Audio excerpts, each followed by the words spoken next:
అంతే లాంగ్ పెట్టు. Okay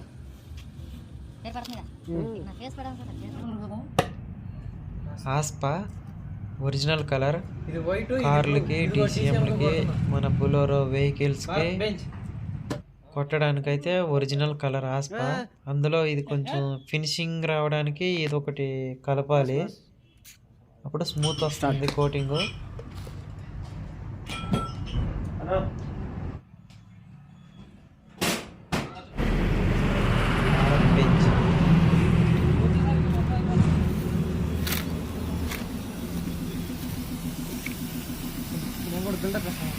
first single coating లైట్గా కొట్టుకుని ఆ తర్వాత డబుల్ కోట్ నీట్గా కొట్టుకు రావాలి.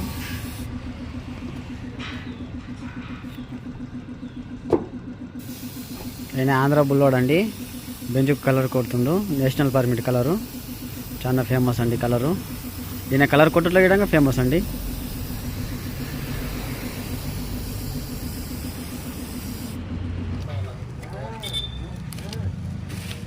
ఫస్ట్ కలర్ కొట్టేటప్పుడు ఆ పైన కలర్ పడకుండా ఇట్లా వైట్ టేపు అతికిచ్చాము, అట్లా 3 స్టెప్పులుగా అతికిచ్చాము. ఆ తర్వాత కలర్ ఆరిపోయినాక ఈ టేప్ని అయితే పీకేస్తున్నాము. ఆ టేప్ పీకేటప్పుడు మాత్రం చూడండి ఎంత ఫినిషింగ్ వస్తుందో.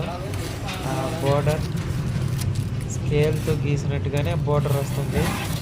ఇలా ఈ విధంగా టేప్ అతికిచ్చాము. కొన్ని పేర్లకి, స్టిక్కర్స్కి అవి ఖరాబ్ అవ్వకుండా ఇలా వైట్ టేప్ అయితే అతికించాము ఫస్ట్. ఆ తర్వాత ఈ విధంగా తీసేస్తున్నాము.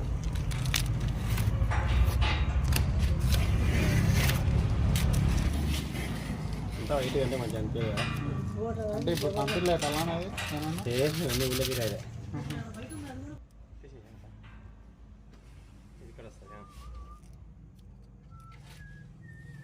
నువ్వు ఇట్రా సైడ్ ఉంటే కనబడదు.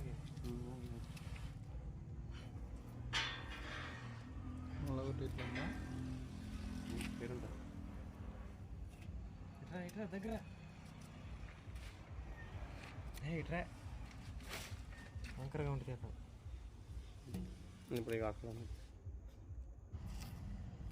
ఒక్క టైం అయితే అది ప్రాబ్లం. పడాలి అంతే లాంగ్ పెట్టు. ఓకే పేరు పడుతుందిగా, నా ఫేస్ పడాలి సార్, పేరు పడుతుంది.